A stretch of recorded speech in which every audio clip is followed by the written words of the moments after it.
Capítulo 28. Lo que queda después del fuego 1. Bata y cicatrices. La habitación olía a antiséptico, a sudor y a ozono. No era el cuarto de un hotel. Era la enfermería privada del barco volador, reconvertida a dormitorio de emergencia después de que el puente de mando declarara el estado de contención crítica tras la caída de la isla del futuro.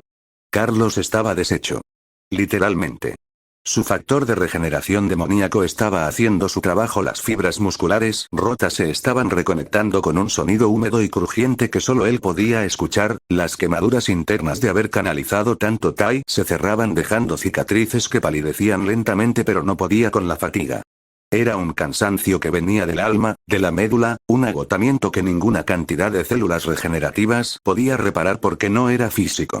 Era el peso de haber sobrevivido a algo que debería haberlo matado.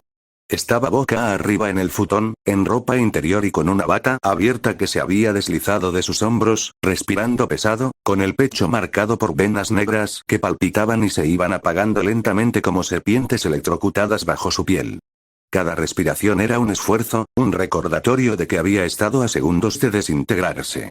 A su lado, dándole la espalda, estaba Asahi. También en bata.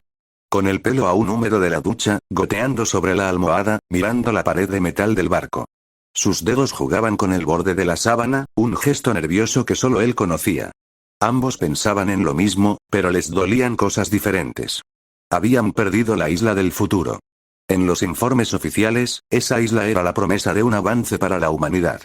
Una ciudad flotante autosustentable. Un milagro de ingeniería. Pero ahora que sabían lo que Iyu estaba construyendo ahí dentro, fábricas de androides hechas de humanas, armas biológicas diseñadas para borrar la conciencia, el cubo, entendían que destruirla fue lo correcto. Y aún así dolía. Porque sabían que acababan de entregar uno de los objetos más poderosos del mundo a las mismas ratas que los habían mandado a morir.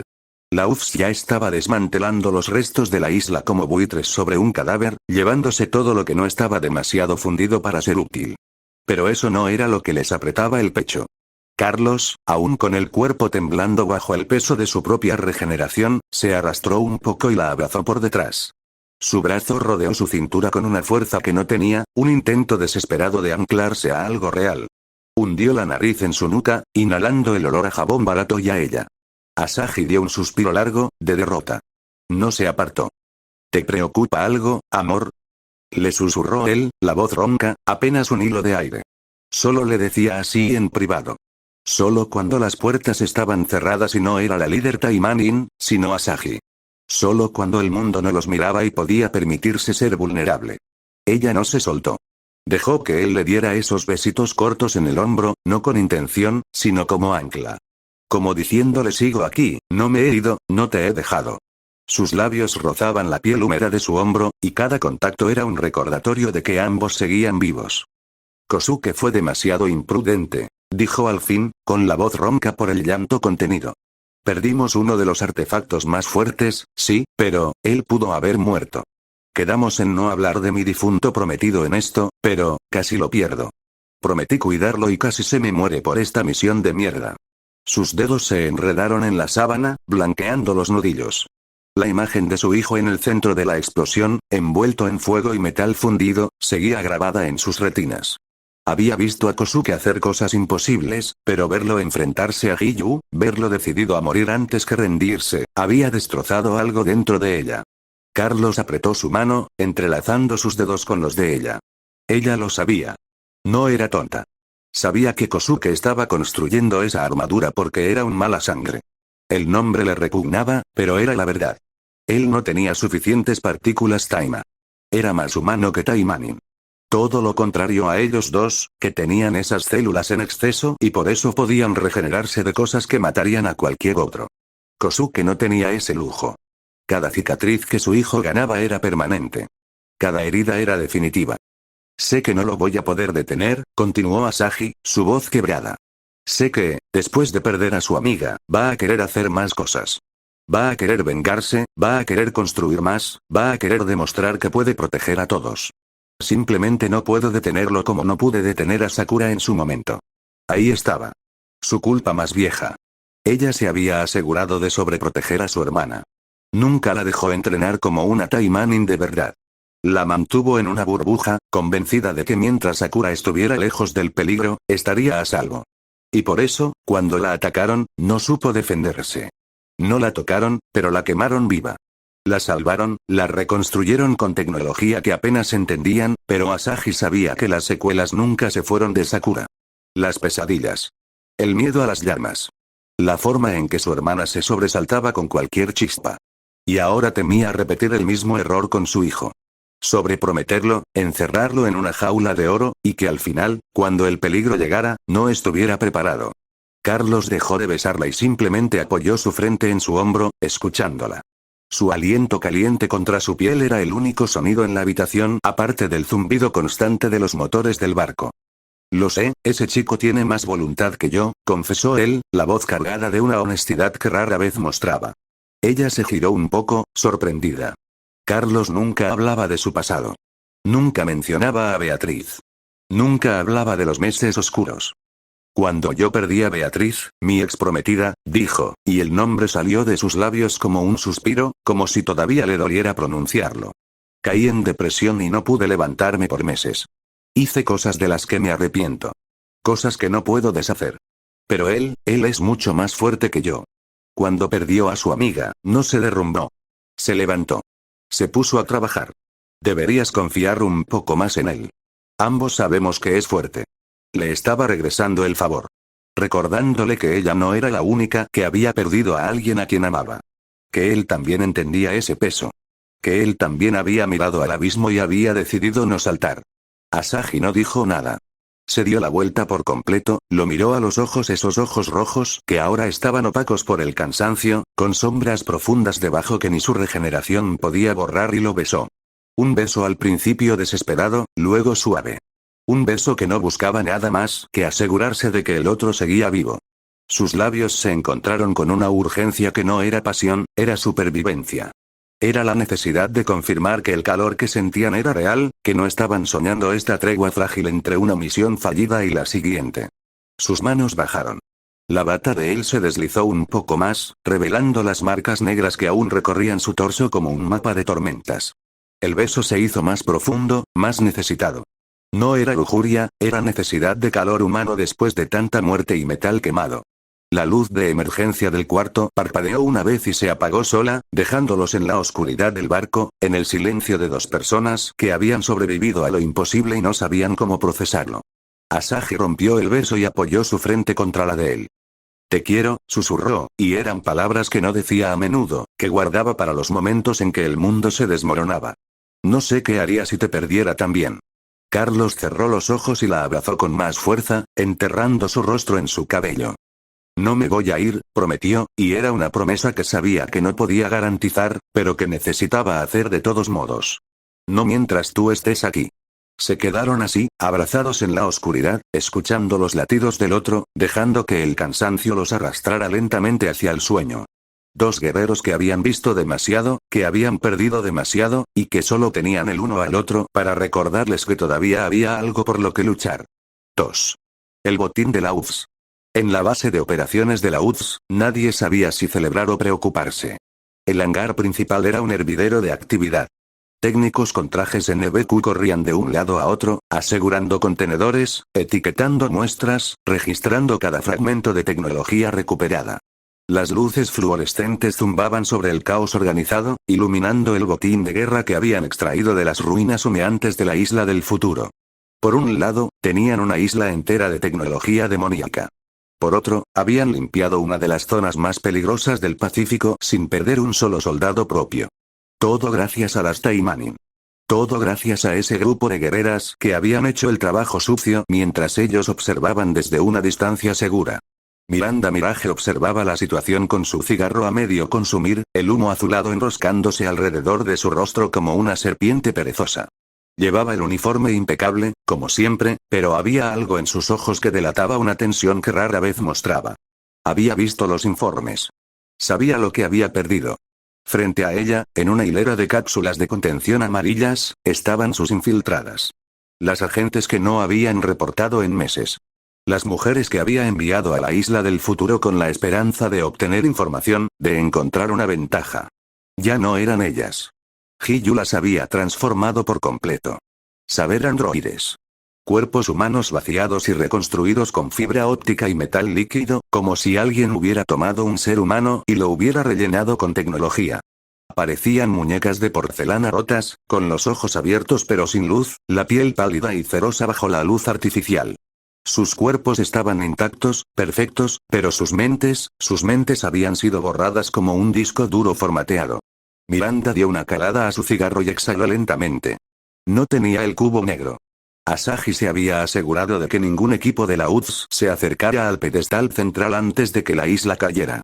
La líder Taimanin había sido meticulosa, casi paranoica, en su ejecución. Pero no lo necesitaba. Con toda la tecnología residual, con los restos de los laboratorios de Hiyu que habían sobrevivido a la implosión, podían hacerles ingeniería inversa a todas esas mujeres y entender cómo funcionaba el proceso de conversión del cubo. Cómo convertía carne humana en androide al 100%. Cómo borraba la conciencia y la reemplazaba con algoritmos. Por desgracia para ella, cuando sus técnicos intentaron acceder a los cerebros de las agentes convertidas, encontraron solo vacío. Algoritmos borrados, informó un técnico con traje NBQ, su voz distorsionada por el filtro de voz. Era joven, con ojos cansados que habían visto demasiado en las últimas horas. La IA centralizada se autodestruyó cuando Hiyu murió. Es como si alguien hubiera tirado un interruptor maestro. Son carcasas. Carcasas muy caras, pero carcasas. No hay nada dentro. No hay recuerdos, no hay personalidad, no hay nada. Miranda sonrió, aunque sin humor. Sus labios se curvaron en una mueca que no llegaba a sus ojos. Carcasas caras son suficientes, dijo, su voz fría como el acero. Guárdenlas. Cada gramo de este metal vale más que un pelotón entero. Cada fibra óptica, cada chip, cada gota de ese líquido que usaron para reemplazar la sangre, todo tiene valor. El técnico asintió y se fue, dejándola sola con sus pensamientos. Miranda apagó el cigarro contra la suela de su bota y guardó la colilla en un bolsillo.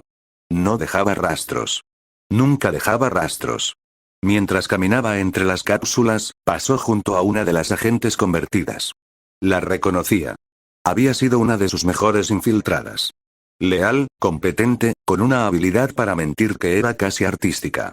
Ahora yacía en la cápsula como un maniquí, sus ojos abiertos mirando al vacío, su boca ligeramente entreabierta como si estuviera a punto de decir algo que nunca llegaría. Miranda se detuvo un momento, observándola. Lo siento, dijo en voz baja, y aunque sus palabras sonaban sinceras, había algo en su tono que sugería que el arrepentimiento era solo otra herramienta en su caja de trucos. Pero tu sacrificio no será en vano. Te lo prometo. Se alejó sin mirar atrás, dejando a la agente muerta en su cápsula de vidrio. En su oficina privada, Miranda abrió su computadora portátil y comenzó a redactar un informe. No el informe oficial que enviaría al alto mando, sino el informe real.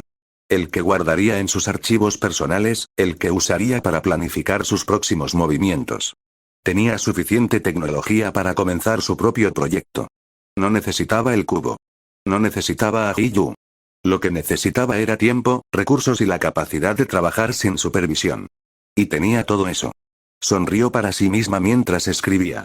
La UFS pensaba que tenía el control. Pensaban que eran ellos los que tiraban de los hilos. Pero Miranda siempre había sido una jugadora de largo plazo. Siempre había sabido esperar su momento. Y ese momento estaba llegando. 3. Alfa 04. Kosuke no estaba bien. Se había encerrado en el pequeño laboratorio que compartía con Carlos, un cuarto que apestaba a soldadura, a metal caliente y a desesperación. Las paredes estaban cubiertas de planos de armaduras, diagramas de circuitos, y notas escritas a mano con una letra que se volvía más desesperada cuanto más avanzaba la noche. Placas de titanio a medio soldar yacían en el suelo, junto con tazas de café frío que se habían acumulado en una pequeña montaña en la esquina de su escritorio. Se repetía la misma escena en su cabeza. Una y otra vez. Un bucle interminable de culpa y autodesprecio. Él había dado la orden. Él había forzado la desconexión para detener la propagación del virus de Hiyu. Y esa desconexión mató a Estella y a Beta. 2 muertes por su mano. 2 vidas que se habían extinguido porque él había tomado una decisión en una fracción de segundo, porque había priorizado la misión sobre la compasión. Sus dedos temblaban mientras escribía, los nudillos blancos alrededor del lápiz que sostenía. Había estado así durante horas, desde que regresaron del barco, sin dormir, sin comer, sin hacer nada más que trabajar en su nuevo proyecto. Era la única forma que conocía de lidiar con el dolor. Convertirlo en algo útil. Transformar la culpa en acción. Lo único que le quedaba era la laptop. La misma que había usado para la conexión. La pantalla seguía con el mensaje rojo. Error crítico. Las palabras parpadeaban como un latido, como un recordatorio constante de su fracaso. Después de escuchar a Carlos, algo cambió en su cabeza.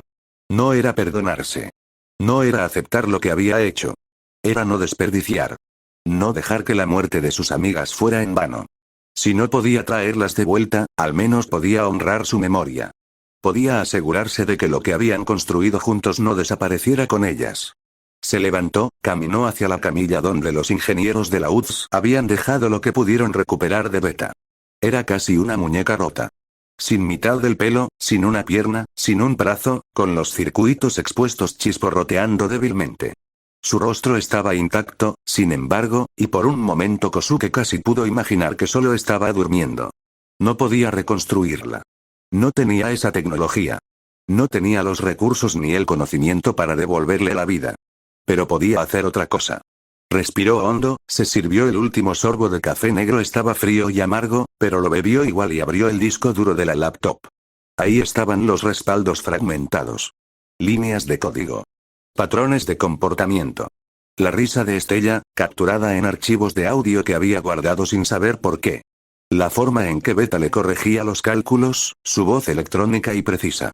Los momentos que habían compartido, las conversaciones nocturnas, las bromas internas que solo ellos entendían.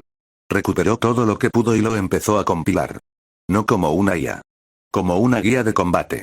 Como un manual de memoria. Un tributo a lo que habían sido, a lo que habían significado. Trabajó durante horas, sus dedos volando sobre el teclado, sus ojos enrojecidos por el cansancio y las lágrimas no derramadas. Escribió algoritmos basados en las estrategias de Beta. Diseñó protocolos de combate inspirados en los movimientos de Estella. Creó un sistema que no era una inteligencia artificial, sino un eco. Un reflejo de lo que habían sido. En la pantalla, escribió el nombre del nuevo proyecto. Proyecto. Estella Pink Crimson, Alpha 04, el cuarto traje. El primero que haría no solo con lo que aprendió de Beta, sino con lo que Estella le enseñó sobre sacrificio. Sobre lealtad. Sobre el valor de luchar por algo más grande que uno mismo.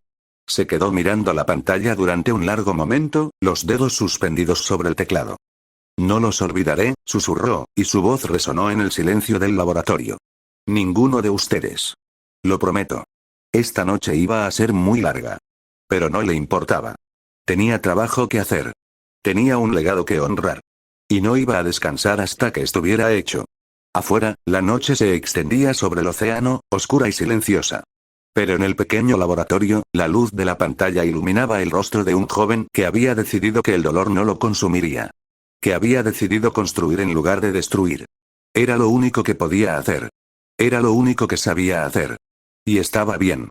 Era suficiente. 4. El líder del clan. Tatsuro estaba confundido. Desde que venció a Rinko y se convirtió oficialmente en líder del clan Fuma, todo había cambiado. Ya no era el estorbo o la decepción de la familia o ese chico que siempre estaba a la sombra de su hermana. Ahora eran reverencias, líder Sama y miradas de respeto que nunca antes había recibido. Hasta los sirvientes que antes lo ignoraban ahora se inclinaban cuando pasaba. Gracias al entrenamiento de Carlos, se había vuelto uno de los más fuertes del clan. No era una exageración. Había derrotado a oponentes que antes lo habrían aplastado sin esfuerzo. Había aprendido a controlar su poder, a usarlo con precisión, a confiar en sus instintos. Pero nadie le explicó la parte más molesta de ser líder. El harem. Para continuar el linaje del varón líder, estaba prácticamente obligado a tener uno. Era tradición. Era política. Era la forma en que los clanes se aseguraban de que los líderes tuvieran suficientes herederos para mantener el poder. Su hermana nunca tuvo ese problema por ser mujer. Existían los harems inversos, pero este era diferente. No era por placer. Era por sucesores. Por política. Por alianzas que se sellaban con sangre y matrimonio. Ahora estaba frente a una pila enorme de papeles. Propuestas de matrimonio de todos los clanes aliados, apiladas en una montaña que parecía crecer cada vez que parpadeaba. Fotos, linajes, habilidades. Cada una venía con una lista de ventajas políticas, de recursos que el clan ganaría, de alianzas que se fortalecerían. Y en medio de todo, una que no pudo rechazar. Azusa. La mejor amiga de su hermana. Una de las espadachinas más fuertes del clan Furuma. Una mujer que había visto crecer, que había admirado desde lejos, que siempre había sido inalcanzable. Y la razón por la que la había aceptado no fue solo política, aunque le habían dicho que rechazarla crearía un conflicto con su propia familia, que su clan materno exigía esta unión, fue porque sabía su historia. En el único clan que tenía poderes oculares, la habían rechazado por ser ciega. A pesar de tener un talento monstruoso, un don para la espada que era casi sobrenatural, la trataron como defectuosa. Como una carga. Como alguien que era más útil muerta que viva. Y a pesar de todo, ella había sobrevivido. Había encontrado un hogar en el clan Furuma. Había demostrado que su valor no dependía de sus ojos, sino de su corazón y su habilidad. Ahora ella estaba recostada en su cama. Técnicamente, ya eran prometidos. Llevaba un camisón de dormir de seda blanca que no dejaba nada a la imaginación, con su largo pelo blanco desparramado sobre la almohada como un halo de luz lunar. Su piel era pálida, casi translúcida, y sus ojos, aunque no podían ver, parecían mirar directamente a su alma. Se veía jodidamente hermosa. Y lo más incómodo era que ella tenía todo el control y lo sabía. Simplemente se había acostado a su lado, lo había usado como almohada, su cabeza descansaba en su pecho, su cabello le hacía cosquillas en la barbilla y se había quedado dormida abrazándolo como si fuera un peluche gigante, respirando tranquila, su cuerpo completamente relajado contra el suyo. Tatsuru, con la cara roja como un tomate, no sabía dónde poner las manos. Estaba rígido, mirando al techo, contando las vetas de la madera para no pensar en la presión de su cuerpo contra el suyo. Podía sentir su calor a través de la seda, podía oler su perfume, una mezcla de jazmín y algo más que no podía identificar. Al verla dormir tan pacíficamente, tan vulnerable y a la vez tan confiada, sintió algo raro en el pecho. Un instinto de protegerla, aunque sabía perfectamente que ella podía matarlo 10 veces antes de que él tocara el suelo. La espada que descansaba junto a la cama era un recordatorio constante de su habilidad. ¿Era esto lo que sentía su maestro Carlos con sus prometidas? ¿Esta mezcla de nervios, respeto y ganas de no cagarla? ¿Esta sensación de estar completamente fuera de su profundidad mientras fingía que sabía lo que hacía? Se movió ligeramente, tratando de encontrar una posición más cómoda, y ella se apretó más contra él, murmurando algo ininteligible en sueños. Su mano se enredó en su camisa, tirando de él como si temiera que se fuera. Tatsuru suspiró, se rindió y cerró los ojos. Se quedó dormido al lado de la espada china más habilidosa del clan, preguntándose cuánta libertad le quedaba realmente ahora que era líder. En sus sueños, no había política, no había deberes, no había expectativas. Solo el calor de su prometida contra su pecho y la promesa de un futuro que aún no entendía completamente. Afuera, la luna brillaba sobre el complejo del clan Furuma, iluminando los tejados de las antiguas estructuras y los jardines cuidadosamente mantenidos. En algún lugar, su hermana Sakura estaba planeando su próximo movimiento. En algún lugar, Carlos y Asahi estaban reconstruyéndose el uno al otro. En algún lugar, Kosuke estaba trabajando hasta el amanecer. Pero aquí, en esta habitación, todo estaba en calma. Por ahora.